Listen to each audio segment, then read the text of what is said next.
السلام علیکم ناظرین، میں عبدالجبار سمرو حاضر ہوں آپ کے programme behind the news with Abdul Jabbar Samroo کے ساتھ۔ تو شروع کرتے ہیں آج کی خبریں۔ آج سب سے پہلے عام خبر جو ہے وہ قومی سلامتی کا اجلاس ہے جو وزیر اعظم کی صدارت میں ایوان وزیر اعظم ہاؤس میں چل رہا ہے، جس میں آرمی چیف اور تمام افواج کے سربراہان شریک ہیں اور وفاقی وزراء بھی موجود ہیں۔ اس کانفرنس کا بنیادی مقصد پاکستان میں بڑھتی ہوئی دہشت گردی اور اس کا سدباب کرنا ہے، اور پاکستان کی معیشت پر بھی جو ہے میٹنگ میں گفتگو کرنی تھی۔ تو اس پر سب سے پہلے اسحاق ڈار نے تمام اراکین کو جو سیکورٹی کونسل میں موجود ہیں ان کو بریفنگ دی اور بتایا کہ پاکستان کو ڈیفالٹ کا کوئی خطرہ نہیں، مشکلات ہیں، ابھی جو پیمنٹیں کرنی ہے آگے اس کے لیے مختلف ممالک کے ساتھ بات چیت چل رہی ہے، جیسے سعودی عرب اور چائنا اور یو اے جو شامل ہیں، اس سے ان کو $6 ارب جو ہے جنوری میں ملنے کی امید ہے۔ تو یہ بھی بریفنگ دی گئی ہے، اور سیکورٹی کونسل میں یہ بھی بات سامنے آئی ہے کہ بلوچستان کے مختلف جو دہشت گرد گروپ تھے جو آزادی کے لیے لڑ رہے تھے یا جو دوسرے تھے، وہ سب ٹی ٹی پی کے جھنڈے تلے جمع ہو رہے ہیں اور یہ مشترکہ طور پر کارروائیاں کر رہے ہیں۔ کل بھی وہاں کچھ فوجی جوان شہید ہوئے ہیں، ادھر بھی ہوئے ہیں، آج بھی ڈی آئی خان میں پولیس پر حملہ ہوا ہے، وہاں 3 پولیس والے زخمی ہوئے ہیں، تھانے پر دستی بم پھینکے گئے دہشت گردوں کی طرف سے۔ تو یہ صورتحال کے پی کے میں اور بلوچستان میں انتہائی خراب ہو رہی ہے، لیکن کے پی کے کی صوبائی حکومت چین کی بانسری بجا رہی ہے، وہ ہیلی کاپٹر کھیل رہے ہیں، پر اس کو یہ کہ انہوں نے گورنر کو ہیلی کاپٹر نہیں دینا، باقی اس کو ہیلی کاپٹر کو رکشے کے طور پہ چلانا ہے۔ گورنر نے آج ان کے جو رکشے کا بل تھا اس کو بھی پاس کر دیا ہے، اس کو ہیلی کاپٹر جو کے پی کی کا ہے وہ رکشا ہی ہے، رکشا کی طرح چلتا ہے، عمران خان جب بلائے وہاں چلتا ہے۔ اور نیب نے 6 کروڑ روپے کی ریکوری کے لیے بھی کے پی کے گورنمنٹ کو لکھا ہے کہ جنہوں نے بھی ہیلی کاپٹر استعمال کیا ہے ان سب سے 6 کروڑ روپے ریکور کیے جائیں، جن میں عمران خان کی سب سے پہلے نام آ رہا ہے۔ تو اس طرح یہ صورتحال ہے۔ دوسری طرف جنرل باجوہ جو ہے مسلسل بول رہے ہیں، پہلے منصور علی خان کے تھرو انہوں نے کچھ باتیں کی، بعد میں انہوں نے جاوید چودھری کو 6 گھنٹے کی نشست میں ایک بڑا انٹرویو دیا ہے، جس کے 2 حصے شائع ہو چکے ہیں کالم کی صورت میں۔ جاوید چودھری نے پہلے کالم میں انہوں نے جنرل باجوہ کے گھر کی بڑی تعریفیں کی اور جنرل باجوہ کی تعریفیں کی اور بہت چیزیں تھیں، لیکن اس کا جو دوسرا کالم ہے وہ اس کے بالکل الٹ ہے۔ اس میں بہت سی چیزیں ایسی ہیں، ہوشربا داستانیں ہیں جو پہلے لوگ جانتے تو تھے لیکن اس کی کوئی تصدیق نہیں تھی، کون کر رہا ہے، ایسا کیسے ہوگا، لیکن اب خود کرانے والا اعلان کر رہا ہے کہ یہ میں نے کرایا تھا۔ اس نے بتایا کہ اس نے NRO دیا تھا عمران خان کو جب ثاقب نثار انہیں نااہل کرنے والے تھے بنی گھالا کے گھر کو، کیونکہ ان کا بنی گھالا کا گھر ریگولرائز نہیں تھا اور اس کی جو منی ٹریل وغیرہ کچھ بھی نہیں تھی، لیکن میں نے اس کو بچایا، اپنے 2 سینئر وکیلوں کو ادھر بھیجا جنہوں نے کیس لکھا۔ ثاقب نثار پہلے نہیں مان رہے تھے، لیکن بعد میں ثاقب نثار کو راضی کیا گیا، اور پھر ثاقب نثار نے کہا کہ چلو میں جہانگیر ترین اور عمران خان دونوں کو تو نہیں چھوڑ سکتا، ایک کو ضرور نااہل کروں گا تاکہ بیلنس رہے نواز شریف کے ساتھ۔ پھر انہوں نے جہانگیر ترین کو نااہل قرار دے دیا۔ باجوہ نے بتایا کہ اس کے بعد جب میری عمران خان سے پہلی ملاقات ہوئی تو عمران خان نے مجھے کہا کہ جلد سے جلد جو ہے جہانگیر ترین کو بحال کرایا جائے، کیونکہ اس کے بغیر میں کام نہیں کر سکوں گا۔ اس کے بعد پھر تقریباً 2-2.5 مہینوں کے بعد پھر عمران خان سے اس کی ملاقات ہوئی جنرل باجوہ کی۔ جنرل باجوہ نے بتایا کہ پھر جب اس ملاقات میں نے ذکر کیا کہ جہانگیر ترین کے لیے کچھ کر رہے ہیں تو عمران خان نے کہا کہ نہیں بس اب چھوڑو، اس کو چھوڑ دو، بس نہ کرو۔ تو یہ صورتحال ہے عمران خان کی۔ عمران خان صاحب جو ہے کس طرح محسن کش ثابت ہوئے، اس کے بعد بھی مسلسل یہ چیزیں چلتی رہیں، اور انہوں نے یہ بھی بتایا ہے کس طرح جنرل فیض اور انہوں نے گیم کھیلی، کس طرح انہوں نے الیکشن کو مینیج کیا ہے، کس طرح یہ کیا ہے۔ جنرل باجوہ کے اس بیان کے بعد ہو سکتا ہے جاوید چودھری کو تیسرا کالم آج شائع کرے، آج میں نے ایکسپریس نیوز نہیں دیکھی، تو ہو سکتا ہے کوئی اور بھی اس کا آ جائے، اس کے بعد پتہ چلے گا کہ کیا صورتحال ہے۔ لیکن اگر گورنمنٹ میں تھوڑا حوصلہ ہو تو جنرل باجوہ، جنرل فیض، عمران خان اور ثاقب نثار، ان چاروں کو پکڑ کے اندر کریں اور ان پر باقاعدہ آئین شکنی کا مقدمہ ہو، جو آرٹیکل 6 کے تحت ان کو اندر کیا جائے، اور یہ باقاعدہ کیس بنتا بھی ہے، لیکن ظاہر ہے گورنمنٹ میں وہ حال ہے ہی نہیں، وہ تو کسی کو کچھ بھی نہیں کر پا رہے،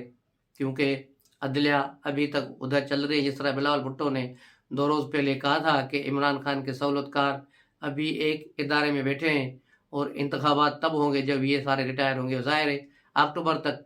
یہ سارے بندیال شندیال سارے گھر چلے جائیں گے، تو اس کے بعد انتخابات ہوں گے۔ تو اب دیکھنا یہ ہے کہ ان انتخابات تک موجودہ گورنمنٹ رہتی بھی ہے یا نہیں رہتی، کیونکہ ایک اور شوشہ بھی چل رہا ہے ٹیکنوکریٹس گورنمنٹ کا، اور یہ شوشہ تقریباً 1 مہینہ پہلے چلا تھا، لیکن پھر یہ بات جو ہے دب گئی، لیکن اب پھر دوبارہ یہ کھل گئی ہے۔ اس کو کھولا عمران خان کے تھرو گیا ہے، اس کو کسی سے سنائی گئی، سب کو پتہ ہے کہ یہ بیوقوف قسم کا آدمی، اس کے کان میں جو چیز پہنچتی ہے اور فوراً بول دیتا ہے۔ کسی نے اس کے کان میں پھونک دیا کہ ٹیکنوکریٹس گورنمنٹ بننے جا رہی ہے، تو عمران خان نے بیان دے دیا کہ نہیں، ایسی کوئی گورنمنٹ ہم بننے نہیں دیں گے جو 2-2.5 سال تک چلے، اور اس طرح نہیں ہوگا۔ لیکن مبشر لقمان کے مطابق کہ حکومت کے ایک سینئر وزیر کو بلا کے اسٹیبلشمنٹ سے بتا دیا گیا ہے کہ معاشیت آپ سے نہیں سنبھل رہی، اس لیے ہم چاہتے ہیں کہ یہاں ایک ٹیکنوکریٹس گورنمنٹ آئے جو 2 سے 2.5 سال تک چلے، کیونکہ IMF کا بھی یہی مطالبہ ہے کہ پاکستان میں ایک ایسی گورنمنٹ ہو، مستحکم گورنمنٹ ہو، جس سے ہم 2-2.5 سال کنٹینیو بات کر سکیں۔ ہمیں ایسا وزیر خزانہ چاہیے جو 2.5 سال تک ٹکا رہے۔ جب بھی کوئی آتا ہے، جب بھی مذاکرات ہوتے ہیں، ہر بار آپ کا نیا وزیر خارجہ ہوتا ہے۔ پہلے جب اس پلان پہ بات کرنے آیا تو حفیظ شیخ نے بات کی، اس کے 1 مہینے کے بعد جب بات کرنے کوئی آیا تو پھر شوکت ترین آ گیا، اس کے بعد دوسرا جو پروگرام کے دوسرے حصے پہ بات کرنے آیا تو مفتیٰ اسماعیل آ گیا، اب اس کو چوتھے حصے پہ بات کرنے کے لیے پھر اسحاق ڈار آ گیا۔ تو یعنی 6 مہینے میں 4 وزیر خزانہ آپ نے بدلے ہیں، تو آپ چاہتے کیا ہیں، کیا کرنا چاہ رہے ہیں؟ تو اس پہ ہم لون نہیں دیں گے۔ تو یہاں پر یہ بہت بڑا ایشو آ رہا ہے کہ IMF کی ڈیمانڈ ہے یہ کہ پاکستان میں عدم استحکام ختم ہو، ایک مضبوط حکومت ہو جو کم سے کم 2-2.5 سال تک ہمارے ساتھ جو چلے، جب تک ہمارا یہ پروگرام چل رہا ہے اس کے تحت وہ چلے، اور اس کے مطابق جو ہے وہ اصلاحات کرتے جائیں۔ جس طرح عوام کے خلاف بجلی کے بل ہیں، اس کی قیمتیں بڑھانی ہیں، گیس کی قیمتیں بڑھانی ہیں، پیٹرول اور ڈیزل پر 50 روپے لیوی بڑھانی ہے، اور 800 ارب روپے کے مزید ٹیکس لگانے ہیں، تاکہ جو ریکوری کم ہو رہی ہے اس جو ریکوری کو پورا کیا جا سکے۔ امپورٹ کو کم کرنا ہے، ایکسپورٹ بڑھانی ہے، امپورٹ بالکل ہی بند کرنی ہے، مختصر کرنی ہے، تب جا کے یہ کور ہوگا۔ اوورسیز کے پیسے نہیں آ رہے، اوورسیز کے پیسے بھی، کیونکہ ڈالر کو گورنمنٹ نے ایک جگہ روک کے رکھا ہے، اس لیے ڈالر کا فرق بڑھ گیا ہے۔ مارکیٹ میں ڈالر 250 روپے اور بینک میں 226 روپے، تو یہ بہت بڑا فرق ہے۔ 25 سے 30 روپے ڈالر میں فرق آ رہا ہے، تو لوگ ہنڈی کے ذریعے پیسے بھیجنے کو ترجیح دے رہے ہیں، اور وہاں سے اس طرح ہو رہا ہے۔ اور دوسرا، افغانستان میں بھی بڑے پیمانے پر سمگلنگ ہو رہی ہے، تو یہ ساری چیزیں وہاں چلی جا رہی ہیں، تو ان چیزوں کو روکنا بہت ضروری ہے۔ اب دیکھنا یہ ہے کہ موجودہ گورنمنٹ اپنے آپ کو بچا پا رہی ہے، یا پھر واقعی جنوری کے دوسرے ہفتے میں ٹیکنوکریٹس آ جائیں گے، جس طرح کے حفیظ شیخ پہلے ہی پاکستان پہنچ چکے ہیں، اور باقر رضا، شبر زیدی، ان سب کے انٹرویو ہو چکے ہیں۔ شبر زیدی سے بھی کل کسی نے انٹرویو میں پوچھا تھا کہ آپ کو اس قسم کی کوئی پیشکش ہوئی ہے، تو انہوں نے اس پر بات کرنے سے انکار کر دیا۔ تو اس کا مطلب ہے دال میں کچھ کالا ہے۔ اگر ایسا نہیں ہوتا تو شبر زیدی کلیئر کہہ دیتا کہ نہیں بھائی، ایسی کوئی بات ہی نہیں مجھے کسی نے کہا ہے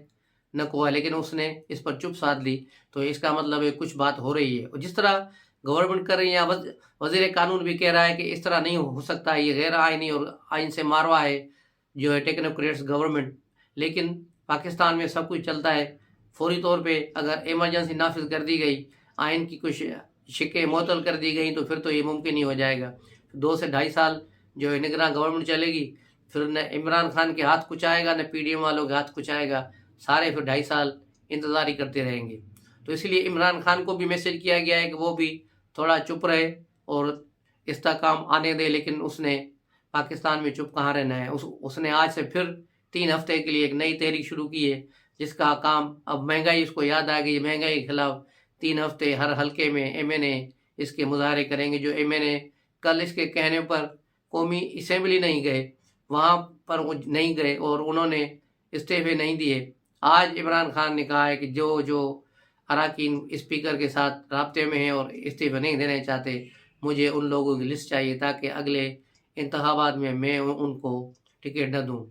تو یہ ساری صورتحال ان کی چل رہی ہے، اور خود شاہ محمود قریشی اور پرویز خٹک بھی کل اسپیکر کے پاس نہیں گئے، اور جان بوجھ کے وہ نہیں گئے۔ بعد میں اعلان ہوا کہ ان کو جو ہے عمران خان نے لاہور طلب کیا ہے پنجاب اسمبلی کے حوالے سے بات کرنے کے لیے۔ بھئی پنجاب اسمبلی کے لیے ٹھیک ہے، شاہ محمود قریشی کی بات ٹھیک ہے کہ آپ نے اس کو بلا لیا، لیکن پرویز خٹک کا کیا کام جو پنجاب اسمبلی سے؟ وہ تو کے پی کے گئے ہیں۔ تو اس طرح دیکھا جائے تو عمران خان کے ہاتھ سے بھی چیزیں نکل رہی ہیں، اور کل اجلاس میں کافی ان کی گرما گرمی ہوئی ہے، اور شاہ محمود قریشی اور پرویز خٹک نے کھل کے بولا اور کہا کہ اگر آپ لوگ بالکل ہی اسمبلیوں سے باہر نکل جائیں گے تو پھر سیاست سے ہی باہر چلے جائیں گے۔ ہمیں ایسا نہیں کرنا چاہیے، ہمیں قومی اسمبلی میں واپس جانا چاہیے، اپنا کردار ادا کرنا چاہیے اور آئینی جو ہے ذمہ داریاں پوری کرنی چاہیے۔ دوسری طرف دیکھا جائے پنجاب کی طرف، تو پرویز الہی کے درمیان اور عمران خان کے درمیان فاصلے بڑھتے جا رہے ہیں۔ اس کی وجہ عمران خان کی گفتگو پرویز الہی تک پہنچ گئی ہے کہ جو ان کے اندرون خانہ پہلے مذاکرات چل رہے تھے کہ اتنی سیٹیں دیں گے، 45 سیٹیں پرویز الہی مانگ رہا تھا اور یہ اس کو 10 سیٹیں دینے پر راضی تھے، لیکن اندرون خانہ عمران خان نے کہا کہ یہ صرف اسمبلی توڑے، پھر میں دیکھتا ہوں پرویز الہی کو کہ مجھ سے کیسے سیٹیں لیتا ہے۔ تو یہ بات عمران خان کی پرویز الہی تک پہنچ چکی ہے۔ اس کے بعد پرویز الہی نے کہا کہ چلو میں بھی اس کو دیکھتا ہوں، اس کو سبق سکھاؤں گا۔ لیکن اس وقت سب سے جو مشکل صورتحال ہے وہ پرویز الہی کے لیے، کیوں پرویز الہی کے لیے جو ہے چودھری شجاعت کی طرف سے کھلنے والی جو کھڑکی تھی وہ بھی بند نظر آ رہی ہے، اور ادھر سے عمران خان کے ساتھ بھی جانا نہیں چاہ رہے، کیونکہ اسے پتہ ہے عمران خان کے ساتھ جانے کا مطلب اپنی سیاست ختم کرنی ہے، کیونکہ وہ اس کو راستے میں رلا دیں گے، کیونکہ عمران خان کے بارے میں وہ جانتے ہیں اچھی طرح پرویز الہی کہ کس طرح محسن کش ہے، لوگوں سے کام نکال کر پھر ان کو بھول جاتے ہیں، پھر پوچھتے ہیں کہ تم کون۔ تو اس طرح عمران خان جو ہے اس سے کھیل رہا ہے اور پرویز الہی عمران خان سے کھیل رہا ہے۔ کل 2 جنوری کا اجلاس پی ٹی آئی نے جو پنجاب کا پارلیمانی پارٹی کا اجلاس بلایا تھا اس کو بالآخر ملتوی کر دیا گیا ہے مجبوراً، کیونکہ ان کو تقریباً 30 ایم پی ایز سے رابطہ نہیں ہو پا رہا، ان کے واٹس ایپ بھی بند ہیں، ان کے فون بھی بند ہیں، اور نہیں وہ ان سے کسی رابطے میں آ رہے ہیں۔ تو 30 اراکین ان کے کہاں غائب ہیں؟ وہ یا کچھ تو باہر چلے گئے ہیں، کچھ پنجاب میں بیٹھے، کچھ کہاں ہیں، لیکن ان کے ساتھ رابطے میں نہیں ہیں۔ تو اب دیکھیں پی ٹی آئی 11 تاریخ تک ان لوگوں کو ڈھونڈ پاتی ہے، ان کو اپنے ساتھ ملا پاتی ہے یا نہیں پاتی، تو اس کو بھی ابھی دیکھنا ہوگا کہ یہ صورتحال کہاں جاتی ہے۔ دوسری پرویز الہی کی طرف بھی اس کے بھی جو ہے ایم پی ایز پورے نہیں ہیں، ان کی ایک خاتون رکن سارا چودھری پاکستان سے باہر ہے، وہ ابھی تک واپس نہیں آئی، اور 2 اراکین مزید جو ہے وہ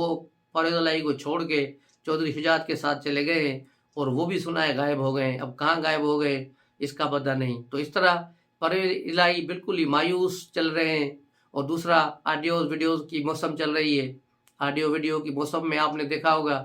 کہ ایک آڈیو دوسری بھی آئی تھی ان کی پیرنی کی اور زلفی بخاری کی، اس کے بعد ایک اور آڈیو آنے والی ہے جس کے بارے میں بتایا گیا کہ پنجاب کے ایک سیاستدان کی، سینئر سیاستدان کی ہے، اس اپنی نوجوان بی کے ساتھ اس کی گفتگو ہے، وہ منظر عام پہ آنے والی ہے۔ اور آج جمعے کا دن ہے، جمعے کا دن پی ٹی آئی کے لیے ویسے بھی خراب ہوتا ہے، ہو سکتا ہے آج وہ کوئی ویڈیو آڈیو دوبارہ آ جائے، اور جو ویڈیوز ہیں وہ کسی ایجنسیوں نے ریکارڈ نہیں کی، وہ کسی ایجنسی نے نہیں بنائی، وہ خود عمران خان اور اس کے ساتھیوں کی بنائی ہوئی ہے، ان کی موبائلز میں موجود ہیں۔ وہ اون چودھری جو جس دن عمران خان وزیر اعظم ہوا تھا اس سے صرف 1 دن قبل غائب ہو گیا تھا کچھ دیر کے لیے،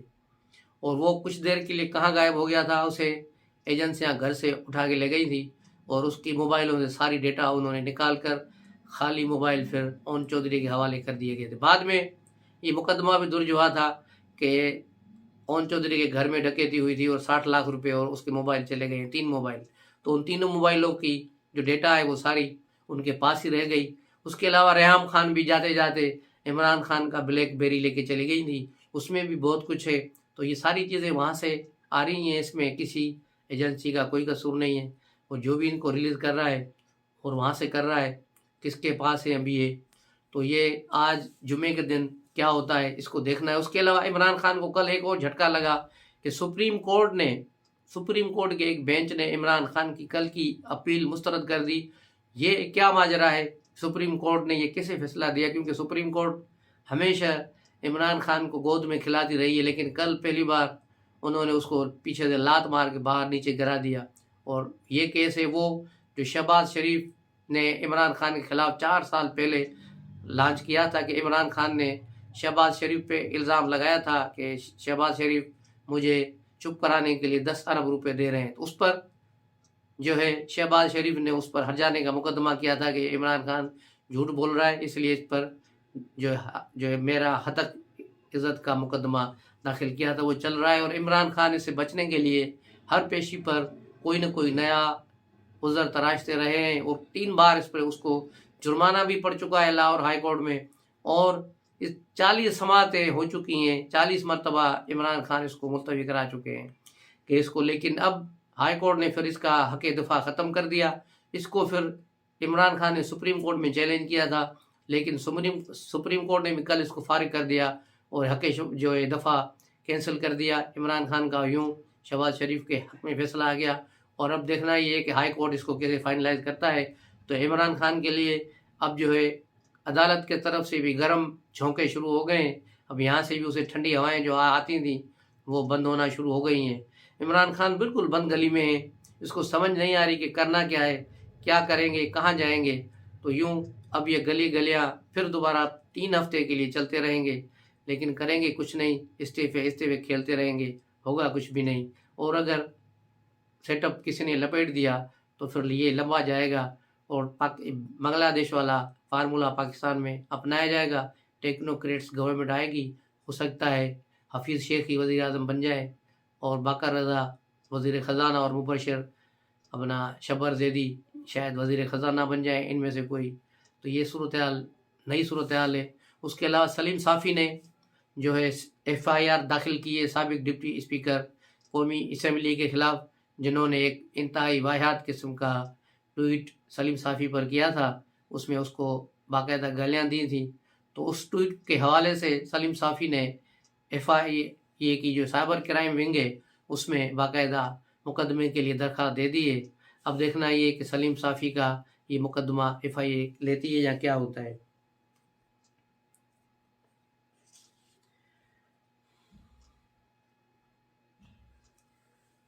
تو اس پر آج کی خبروں پر لیتے ہیں آپ سے اجازت۔ مزید جیسے خبریں آئیں گی، نئی خبریں آئیں گی